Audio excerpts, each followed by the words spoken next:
إن الحمد لله نحمده ونستعينه ونستغفره ونعوذ بالله من شرور أنفسنا ومن سيئات أعمالنا من يهده الله فلا مضل له ومن يضلل فلا هادي له وأشهد أن لا إله إلا الله وحده لا شريك له وأشهد أن محمدا عبده ورسوله أما بعد فإن أحسن الكلام كلام الله وخير الهدى هدى محمد صلى الله عليه وسلم وإن شر الأمور محدثاتها وكل محدثة بدعة وكل بدعة ضلالة وكل ضلالة في النار. So today we're going to finish off our discussion regarding the miracles of the awliya, the karamat, al-awliya, and in the previous discussion or in the previous lesson we touched upon a further 6 or 7 points. Within those points, we made a distinction between what are actual miracles or karamat of the awliya and between 2 other things which are not from them. So from those things are those that we might sometimes experience, things which are, highly unlikely, like for example a person is miraculously saved in an accident, for example, right, under very unlikely circumstances. So this is not counted to be a karama, right, in accordance with the definition of a karama, because a karama, a miracle of a righteous person, this is something that opposes the ada, that which we know to be the way that creation operates, the laws within the creation.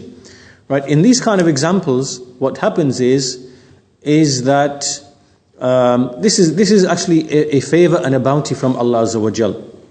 Right? So these kind of instances, they're not to be counted as actual miracles, even though in the language of the people, they might sometimes say, well, that was miraculous. Right? These are not actual miracles in the context of what we are discussing, right? So these are things like, as we said, when a person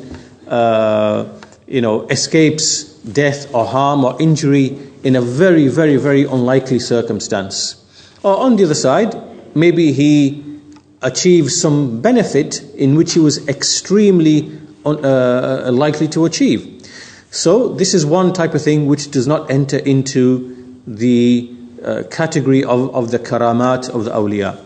The second thing that we mentioned as well is in relation to what we call al-firasa. Al-firasa is a type of insight or knowledge or wisdom that a person has by which he can understand and know people in terms of whether they are truthful, whether they tell lies, whether they are honest, and be able to work out and figure out things about people. Now this is it's called firasa, and there are a number of different levels of this, and one of them is something that Allah Azza wa Jal, He gives to an individual. It's called al-firasatul imaniyya, right? It is a type of light that Allah bestows and gives to a person, and through that he can, he knows people, their honesty, their dishonesty, and he can figure them out, he can know them. Now this is, as we said, this is one of the types or levels of al-firasa, but there are also other types as well, and the other types are those which, a person, he trains himself and he teaches himself by physical exercises, by psychological or spiritual exercises and things like that, where he removes, emotions and sentiments and biases from himself, and he looks objectively at people, and so in this manner he can acquire a certain quality whereby he can know the realities of people, or understand them and know them. That's another level. This again, all of these things have no connection to the karama. And the third type of firasa that we discussed is a knowledge that you find in every nation and civilization, where they basically look at qualities and features of people, physical features, physical characteristics, and on that basis they are able to determine other qualities, like whether a person is intelligent or unintelligent, whether a person is genuine or not genuine, whether a person is brave or not brave, right? So sometimes you can tell that from physical features, from the expression, the face, actual physical features of the body. So this again is just simply a type of knowledge. And this knowledge has been discussed within, by Muslim scholars, non-Muslim scholars in many different nations and civilizations. That's another type of thing that enters into firasa. And firasa is a type of, long word in English, perspicacity. It's like, an extreme form of intelligence and wisdom and insight. Right? So what we are concerned with is we're not really speaking about the second two, we are speaking about the first one, which is in which Allah Azza wa Jal, He bestows certain people with this nur or this light and this ability, and they are able to know and understand people. So the point that we're making is even this is not considered to be a karama. It's not considered to be a miracle from the miracles of the awliya. Right? So that was some of the main points that we discussed in the previous lesson. And we're going to continue now. Today's lesson starts at this point, and we're on point number 11. We have a few more points to finish off this topic. So point number 11 is that, in fact, it continues from a previous point that we made, which is that the miracles can sometimes occur to people who are not necessarily righteous. Right? We said that a believer, a wali, a pious friend of Allah is one who has iman, faith, and taqwa, which is piety. But sometimes there are people who maybe they have major sins, maybe they are upon deviation, some sort of innovation. And in some exceptional circumstances, those individuals may be given miracles. And those miracles are not because of them as individuals, but for some other wider objective and reason. So, for example, we mentioned previously that it could be the case that there is a war, and participating in the war are those who are sinful people, are those who are people of innovation, people of misguidance. But because they are engaged in something which is a noble deed and a noble act, then it is not because of them that a miracle has been granted to them, but rather on account of the context and the situation that Allah Azza wa Jal has allowed a miracle to take place as a means of aiding them and supporting them. So this is something that we mentioned previously, and so this next point, point number 11, elaborates upon that. And so the point that is being made here is that sometimes miracles can be given to individuals, and other times they can be given on the basis of a group, a collection of people. It is not necessarily for any one specific individual, but it is based on a group. And this is commonly explained in, for example, in jihad, in the legitimate warfare. There is fought for an honorable and noble purpose, has nothing to do with, the extremism and terrorism of Al-Qaeda and ISIS and these kind of people. But we are speaking here in the context of a legitimate war. And so often, not only just war, but also because jihad can be in ilm, it can be in terms of knowledge, and it can also be in terms of the use of the body. Right? There's physical jihad in terms of the body, and there's also in terms of ilm, spreading ilm. So in either of these two situations, we find basically that sometimes there are people who are not necessarily upon the sunnah. They may have major sins, they may be sinful people, they may be upon innovation, like something of the belief and practice of the Sufis, for example, or something of that nature.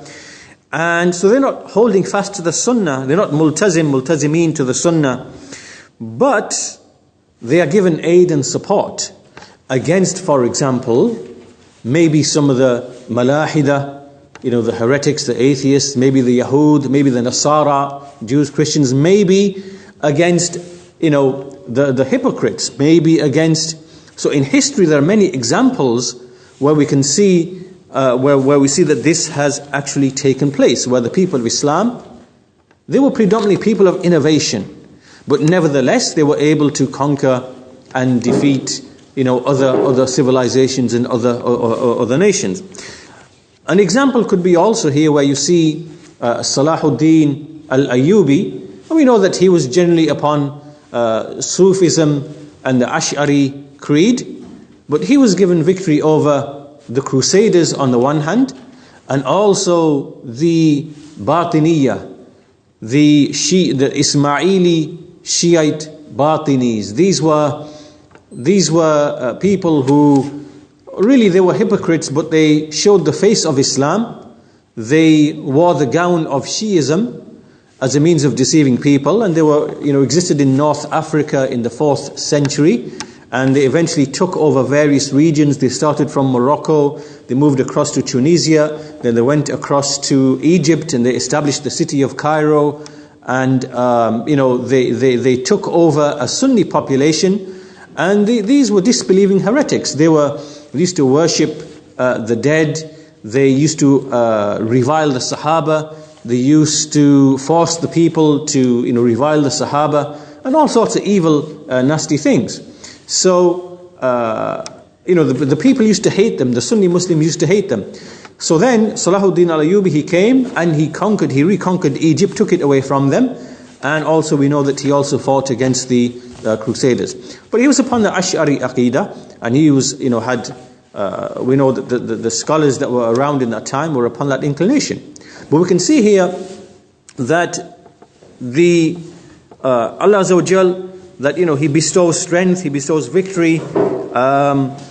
Strength can be given to a group of the Muslims, even though they are not multazim, adhering to the Sunnah in every respect. So the intent being here that sometimes Allah Azza wa Jal, He intends to, He aids the Quran, He aids the Sunnah, and this could be when the opponent or the enemy, is someone like a disbeliever or a heretic like the Batini Ismaili Shiites. And because of the nobility of this deed and the greatness of this deed, meaning this deed of jihad, then this actually it makes insignificant compared to jihad whatever deeds that they might have which are sin or innovations, right? Because this is a principle with Ahlul Sunnah wal Jama'ah, that even an innovator, his sins, his evil deeds, his innovations can be removed by other good deeds which he has, in the sight of Allah Azza wa Jal.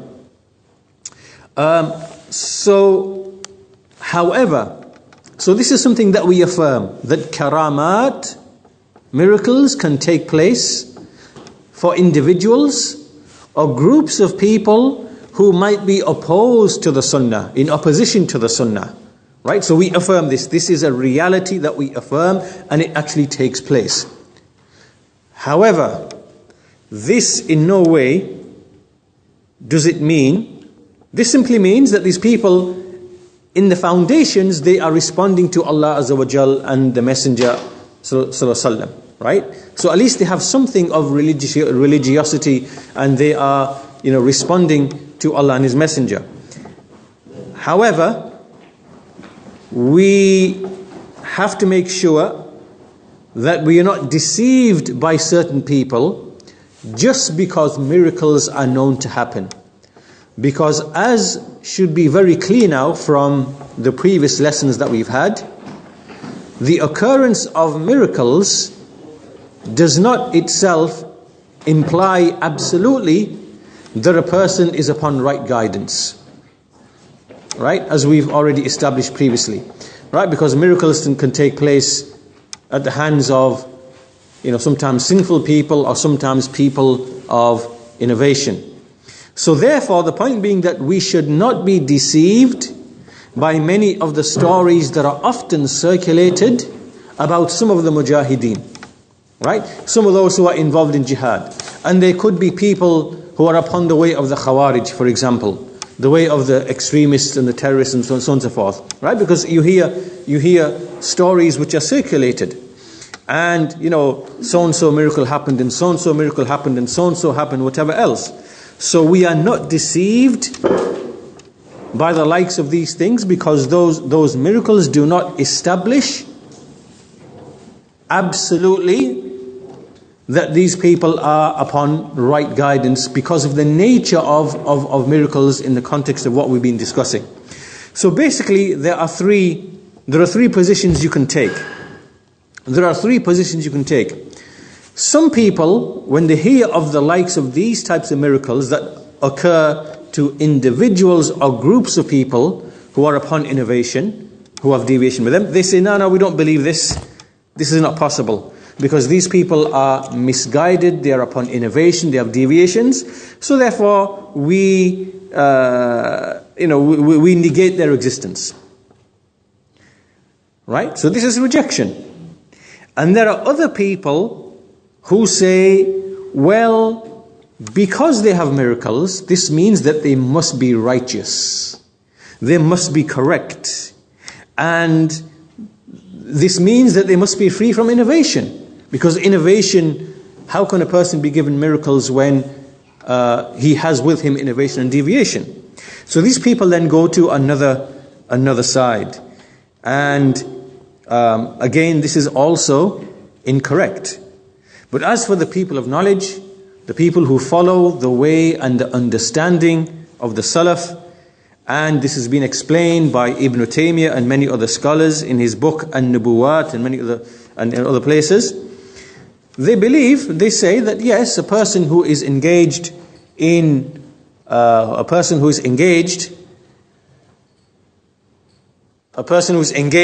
jihad, for example, this person might be given a miracle. Miracles can occur. And even if he is a mubtadi', an innovator, and a deviant, but the reason he was given it was not because of him and as an individual, because of the iman and the taqwa and sticking to the sunnah and being upon the sunnah. It's not because of that, or because of him as an individual, but it is because of the wider context and the nature of the deed that he is involved in, or that the group is involved in, which could be jihad in the path of Allah Azza wa Jal, or for example an Ash'ari, for example, refuting a Christian, or an Ash'ari, for example, fighting against a Batini Shi'i Ismaili, right? And in that context we see that something which is a genuine karama, a genuine miracle takes place. So this can happen. And because of the greatness and the nobility of the deed he is involved in, then Allah Azza wa Jal may bestow a karama. He may honor that person, not necessarily because of him as an individual, but because of the greatness of what he's engaged in the wider context. And so the explanation of this would be that yes, innovations are sins, but at the same time, this type of jihad is obedience to Allah. It is the greatest of actions which bring you close to Allah. And we know that al-hasanat, good deeds, they remove the sayyi'at. And we know the great effect that jihad has in the removal of sins, the removal of disobedience, the sinfulness of disobedience, and things of that nature. And of course it is a deed that makes a person earn the walaya, the friendship and allegiance of Allah Azza wa Jal. So from this we are then able to understand the main point here is that we establish that the miracle can occur for a wali who has iman, who has taqwa, who makes luzum of the sunnah, he stick to the sunnah. That's the asl, that's the foundation. We established that, and we said that miracles do not happen to other than the awliya of Allah Azza wa Jal. However, there are some unique situations or unique circumstances. for an individual or for a group of people in which miracles can still occur, even though they have sins, disobedience, or something of innovation, something of deviation. And we said that in these kind of examples, there is usually a wider context. A wider context is there's something more that's going on in the picture, and it is not because of that individual or those individuals in and of themselves that a miracle has been bestowed upon them, but because of a wider reason that relates to the context, of the situation. So in light of that, a person who denies that miracles can occur at the hands of people of disobedience, people who are falling into deviation and innovation, this person is incorrect. This person is incorrect. And likewise, the one who accepts them completely and claims that this is a sign of the righteousness and the adherence to the sunnah of a person, he is also incorrect. Because miracles, in light of what we've discussed, do not necessarily prove that a person is in adherence to the sunnah, that he's following and adhering and sticking to the way to the way of the salaf. Right? So in other words, miracles do not necessarily, they are not a criterion for the correctness or the incorrectness of belief, of aqeedah. Right? This is a reality that we have to accept in light of what we have discussed. So this then is point number 11. Point number 12, and this is our final point on this topic, is that in light of everything that we have now discussed, in light of the preceding 11 points on this topic, a believer should now understand and know what is his approach and his perception to this issue of miracles. Meaning, how does he look towards this issue of miracles? That which is obligatory upon him is that he should strive to actualize Iman. This should be his goal. That he strives in Iman, in the branches of Iman. He tries to implement all of the branches of Iman. We know that Iman has many branches, 70 odd branches. He keeps away from all of the prohibitions. He tries to please Allah Azza wa Jal. He strives as much as he can to strive in the path of Allah, in the various forms of striving, the various forms of jihad, in terms of knowledge, striving for action, striving in da'wah, striving, all the types of the various forms, up until death comes to him. This is the way that he proceeds. He is always trying to actualize his Iman. And in all these situations, what is he doing? He is striving to please Allah Azza wa Jal. At no point at all is he ever thinking, I would like to earn a miracle. Right? This is not to be found in a believer. He's never thinking, right, I'm doing these deeds because I want a miracle to take place at my hands. Right? Because there are some people you will see amongst mankind, there are some people, amongst the Muslims, there are some people, their heart is attached to this notion of karama, to this issue of karama. And in fact, not even to the issue of karama, things which are even less than a miracle, less than a karama. Like, for example, righteous dreams. And the stories we hear of a righteous dream or a righteous vision. There are some people, they strive trying to attain a righteous vision and a righteous dream. And, they want this to have an effect upon them, upon their Iman, or they want this to be something that they can tell other people. All of this is, the issue of miracles is simply one of belief. We believe in them because mention of them has come in the Quran and has come in the Sunnah, and we believe in them. Beyond that, there's nothing else beyond that, in the sense that it now has some sort of connection to our action, in the sense that we are now striving and trying to seek out miracles to take place at our hands. No, this is incorrect. They've come in the texts, and we believe in them. And when news comes to us through verifiable, authentic channels and of news, that we accept them, we believe them. But a believer, a servant, he never ever seeks out a miracle. And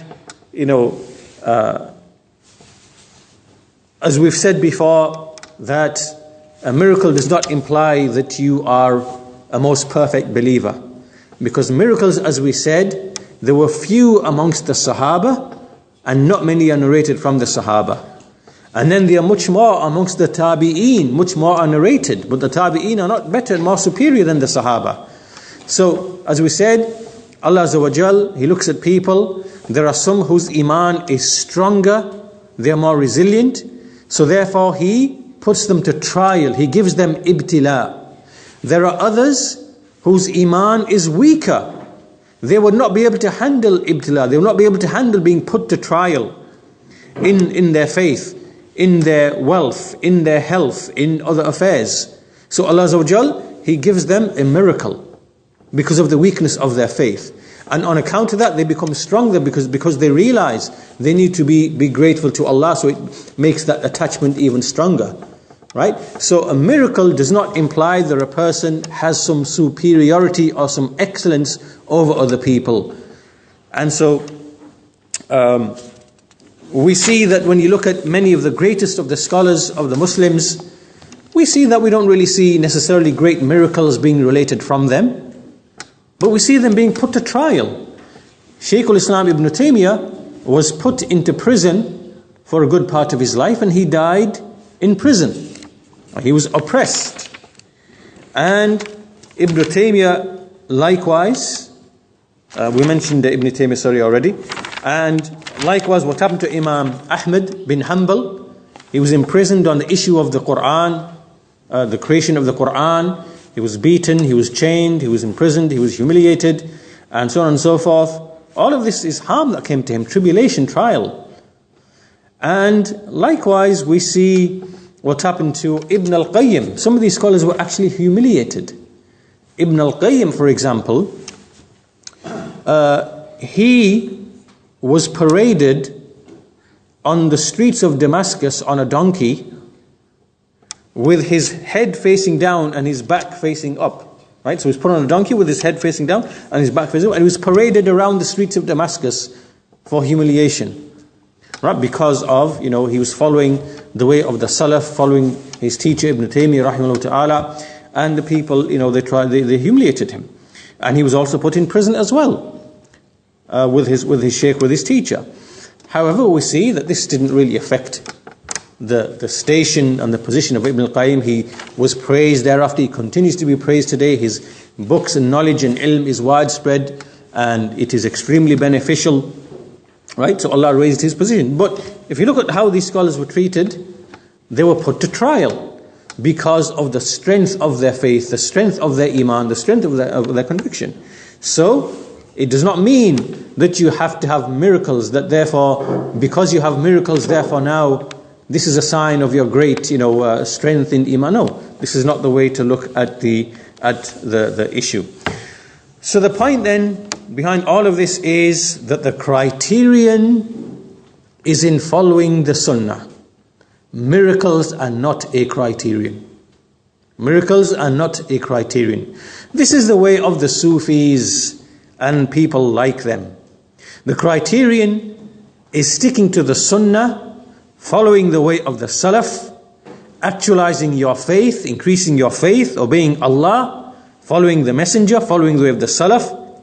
And it may be the case that Allah Azza wa Jal might bestow a person and honor a person with a miracle that is in no way a sign of his excellence or his superiority. And it may be a person might not be given that. Maybe a person will be put to trial by Allah Azza wa Jal. So, as we said, you see there are these Sufis, and they say, for example, like this Tahir al-Qadri, this deviant, he says, blindly follow and place your trust in the awliya, but always be suspicious and check and examine the ulama. And it should be the other way around. Well, it's not necessarily the other way around, but the case is that we follow the people of knowledge, because the criterion is ilm, it is knowledge, it is following the sunnah, it is following right guidance. And miracles do not constitute a proof for right guidance at all. Right? But this is the way of the Sufis, that they always, invoking miracles and things of this nature for the Sufi saints and things like that, and they prove that this is a sign of right guidance. This is incorrect. So the criterion then is the book of Allah Azza wa Jal, the sunnah of the Messenger of Allah sallallahu alaihi wasallam, and sticking to the way of the righteous salaf. And that ends our discussion of the karamat of the awliya, the miracles of the awliya. And this now leads us to the next set of sentences. We'll start them in today's lesson, inshallah ta'ala. And as we are coming towards the end of the treatise, and so now there are discussions of certain other aspects of faith, and from them is the issue of the signs of the hour. Ashratu as-sa'ah, the signs of the day of judgment. And so this is the next topic that we move into. And Imam al-Tahaawiyyah rahimahullahu ta'ala, he says, وَنُؤْمِنُ بِأَشْرَاطِ السَّاعَةِ مِنْ خُرُوجِ الدَّجَّالِ وَنُزُولِ عِيسَى بْنِ مَرْيَمَ عَلَيْهِ السَّلَامِ مِنَ السَّمَاءِ ونؤمن بطلوع الشمس من مغربها وخروج دابة الأرض من موضعها ولا نصدق كاهنا ولا عرافا ولا من يدعي شيئا يخالف الكتاب والسنة وإجماع الأمة. So in these sentences, At-Tahawi, he says, and we believe in the signs of the hour, of the appearance of the Dajjal, and the descent of Isa, the son of Maryam alayhi salam, from the heaven. And we believe in the rising of the sun, or the appearance of the sun from the west, and the emergence of the beast out of the earth from its place. So in other words, we believe in these things. But we do not believe a fortune teller, kahin, or a diviner, arraf, again like a soothsayer, nor anyone who claims anything which is in opposition to the book and the sunnah and the ijma', the consensus of the ummah. So these are the sentences that we shall be looking at, inshaAllah ta'ala, over the next couple of weeks. And so we'll move to the commentary of Sheikh Salih Al-Fawzan, first of all, on the issue of the signs of the hour. Ashratu as-sa'ah, the word ashrat, is the plural of shart. And the meaning of shart is simply, which we translate into like a condition, but here it actually means a sign. For example, a shurati, which is usually refers to a policeman. We know a policeman is a policeman because we can see the sign from his dress, right? So his dress is like a sign to us, because there's a sign upon him, alama, like a sign that indicates to us that he is a policeman, right? So this is a general concept, the meaning of the word linguistically. And so in this, sticking with this, ashratu sa'a, therefore it means the alamat, meaning the signs that indicate the nearness of the final hour of the Day of Judgment and the occurrence of the Day of Judgment. We see that the word ashrat has actually been used in the Quran in Surah Muhammad, the 47th Surah, verse number 18. فَهَلْ يَنظُرُونَ إِلَّا السَّاعَةَ أَن تَأْتِيَهُمْ بَغْتَةً فَقَدْ جَاءَ أَشْرَاطُهَا. Are they waiting for anything, baghtatan, for it to come to them suddenly, meaning something, that Allah Azza wa Jal only knows the hour. So therefore, are they waiting for it to come to them suddenly? For indeed, some of its signs have already appeared. فَقَدْ جَاءَ أَشْرَاطُهَا. This is because some of the signs had already appeared in the time of the Prophet ﷺ. From them is his coming. His prophethood is a sign. And there are other signs as well. And likewise, Jibreel alayhi salam, he said to the Prophet ﷺ, أَخْبِرْنِي عَنِ السَّاعَةِ, tell me of the hour. And the messenger replied, the one who is asked is not more knowledgeable than the one who is asking. And then he said, well, tell me about its signs then.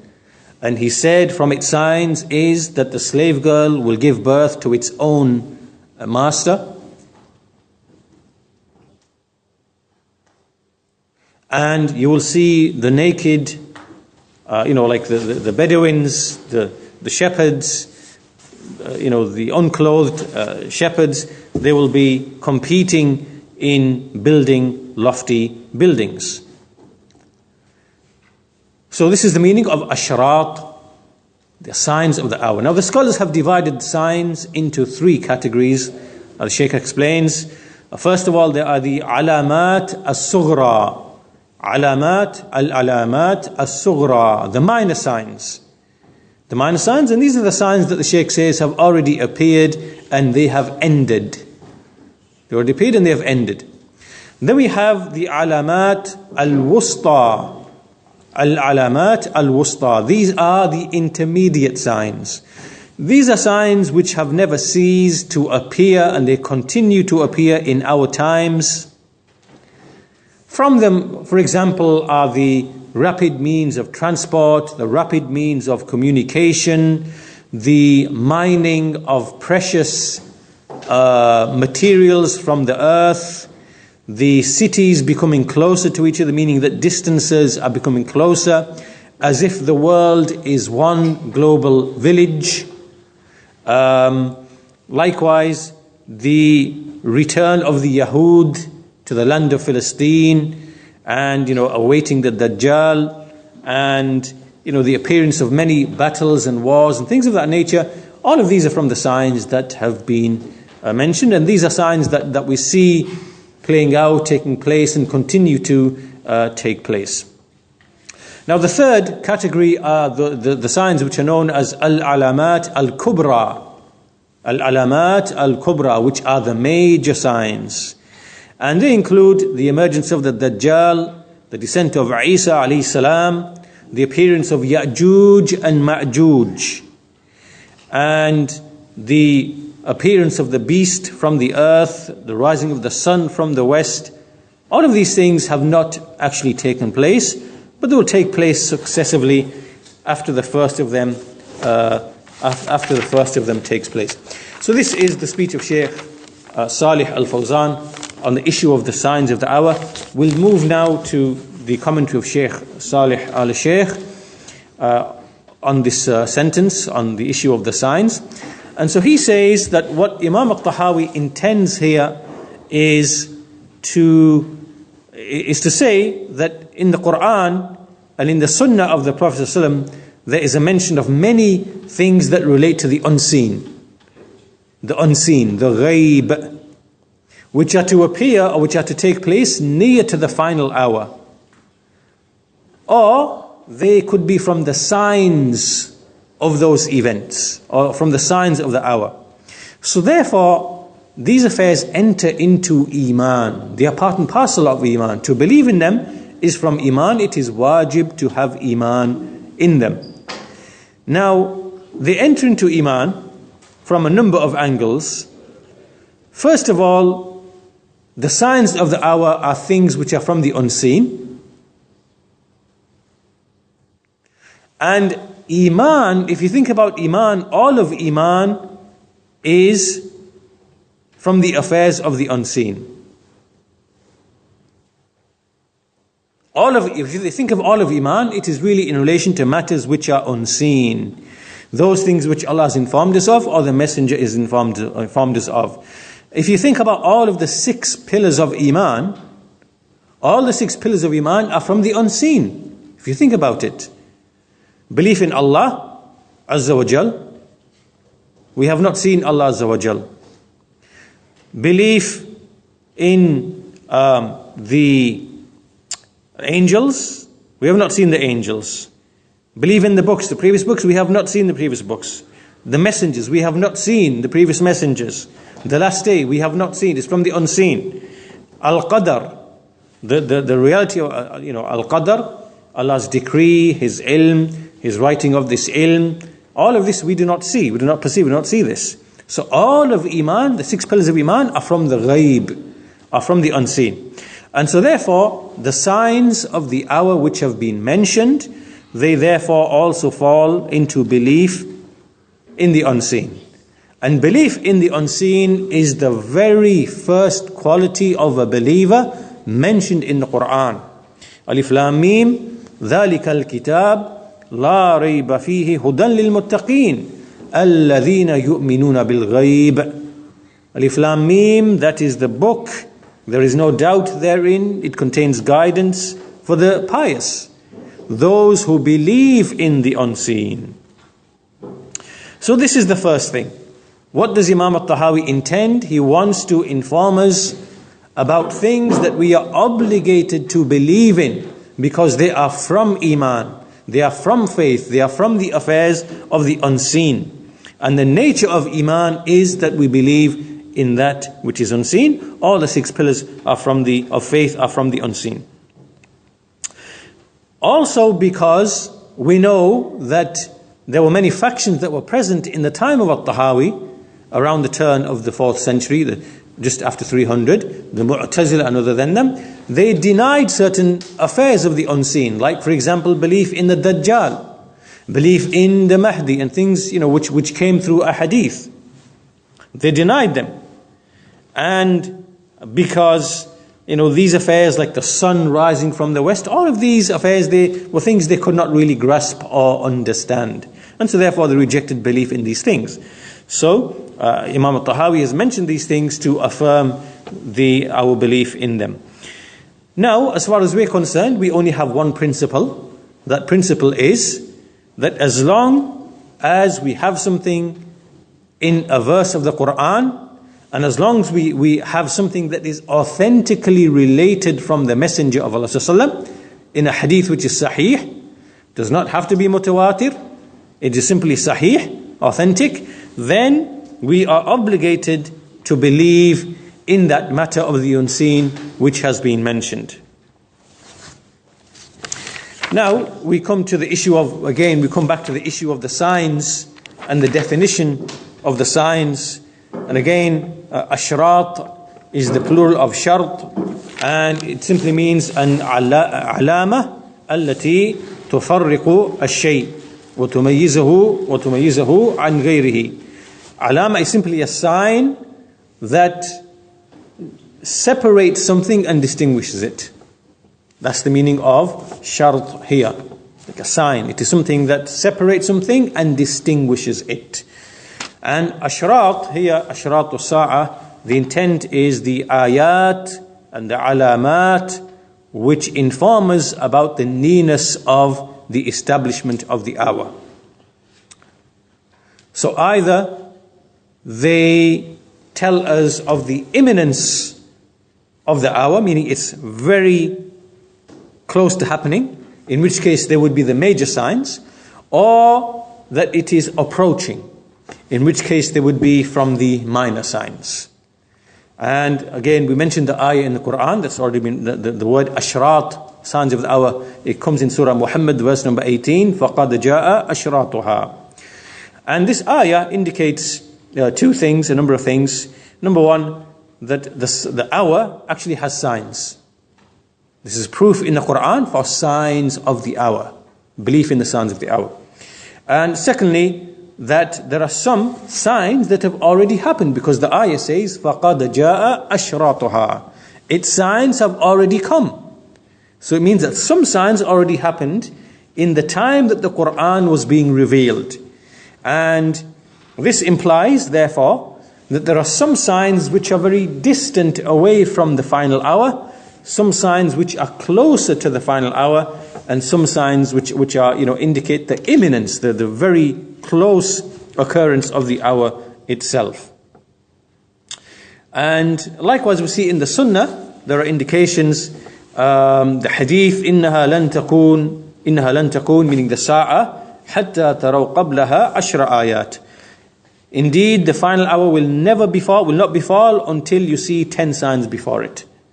So therefore, this shows that there are signs which are very close to it, and signs which are distant away from it.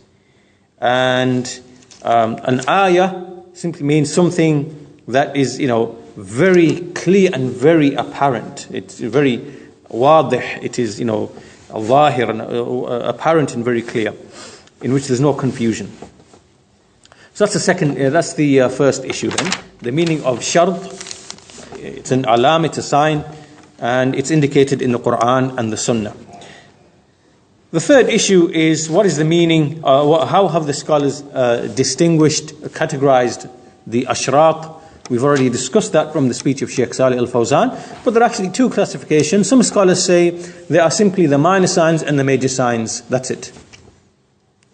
Right? There's alamat, sughra, ashrat sughra, and ashrat kubra, that's it. There's no third definition of the intermediate, signs. So other scholars say there are those which are sughra, those which are wusta, intermediate, and those which are kubra.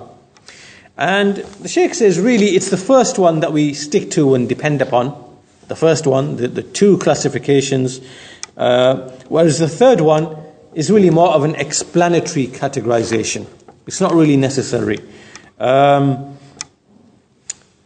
Because there isn't anything which shows, which signs are the intermediate signs. What's the proof? What's the criterion? There isn't one. Right? So there's only minor signs, or there are the major signs. So the major signs are the 10 which are going to happen before the hour, very close to the hour.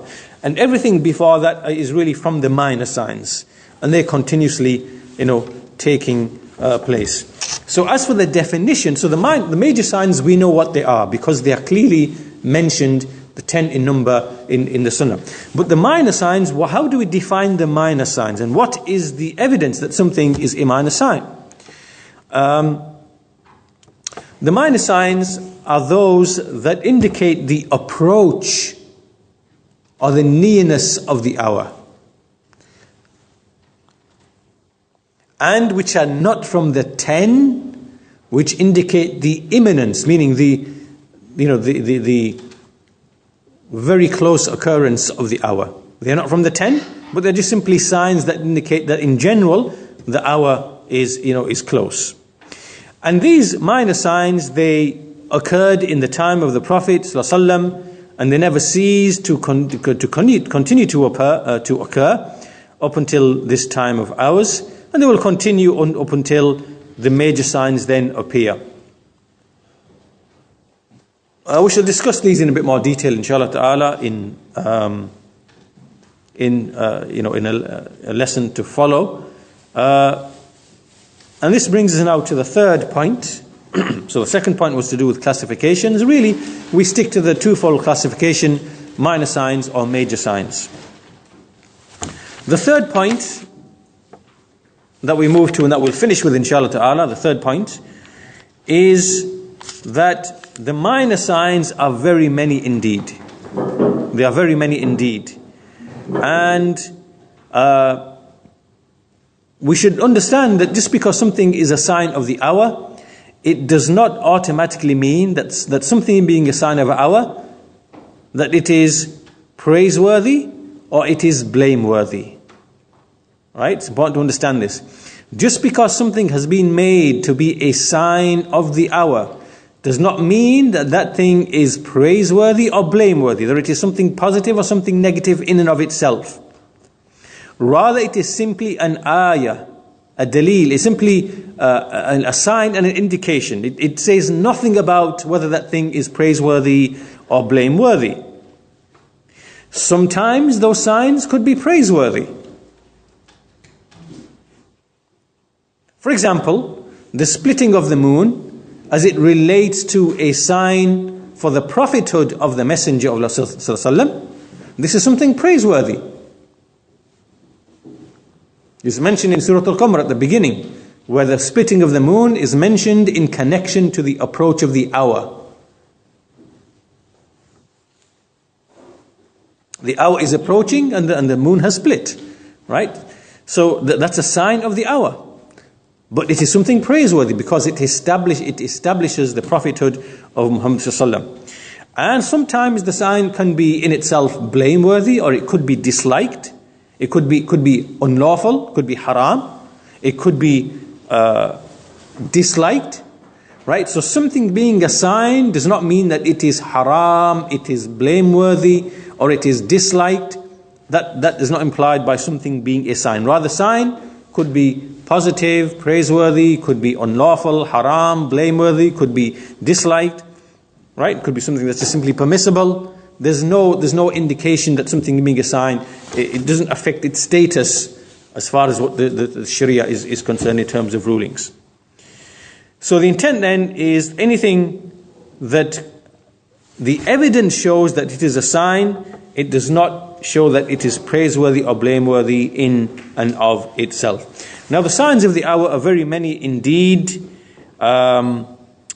We find there are many, if you go and look in the hadith, there are in excess of hundreds of signs of the hour. There are many narrations from them where the Messenger of Allah, he said to Auf bin Malik, count 6 before the establishment of the hour. My death, then the conquering of Bayt al-Maqdis, meaning Jerusalem, then 2 deaths, like 2 plagues that will, afflict you, like they afflict like the camels, like the disease amongst the cattle, and then the spread of wealth, the abundance of wealth. Then it continues to the end of the hadith. And likewise, there are signs which he mentioned that were to appear close to his time and signs that will appear after his time. For example, there was one sign he mentioned about how a fire will emerge from the Hijaz where Mecca and Medina are, and it will spread, and it will be seen until it will illuminate the necks of camels in Basra, all over in Basra. And this is something that we have reports that mention that it happened in the 7th century Hijrah. That this actually occurred. The hour will not be established up until the fire emerges from the Hijaz, from Medina, until it illuminates the necks of the camels in Basra. Right? It'll be so great, this fire. And also there are others as well, the hadith that the hour will not be established up until the peninsula returns back to being green and pastures and rivers. Right? And when you go to Saudi Arabia now, you can see that it's the greenery and growth and agriculture now slowly taking shape. And so the signs are continuously appearing. They're very far. Some that are close to the time of the Prophet ﷺ, some are like 7 centuries afterwards. Some are in our time now, like communication, travel, and so on and so forth. So much has been written on this topic, and there are books that deal with Ashrat al-Sa'ah. Because of the abundance of the hadith in that regard. And all of this we treat it to be beneficial knowledge. It is al-ilm al-nafi'. Why? Because it is something that affects a person. It shows the truth of the Messenger of Allah sallallahu alaihi wasallam. By studying this field, we know that the Messenger of Allah sallallahu alaihi wasallam, it's another angle of proving and establishing that the Messenger of Allah sallallahu alaihi wasallam was indeed a truthful messenger. It also is something that increases a person's faith. It is also something that supports a person's faith as well. So all of this indicates the sidq of the Messenger of Allah sallallahu alaihi wasallam. It also indicates that the hour is approaching, it's close, and the Messenger informed of certain things that would occur before it, and many of them have actually occurred as he informed us about them. And for that reason, the fact that we speak about the signs, the minor signs and the major signs, and we remind the people about Dajjal and things like Isa alayhi salam and Ya'juj and Ma'juj and all the minor signs as well, it is something that increases the person's yaqeen, his certainty, strengthens his iman, and it is from the proofs of prophethood. So we'll end at that point in this lesson. Inshallah ta'ala, we will continue to discuss some of the major signs that At-Tahawi mentioned in the next lesson, inshallah ta'ala. Walhamdulillahi Rabbil Alameen, wa sallallahu ala nabiyyina Muhammad wa ala alihi wa sahbihi ajma'in.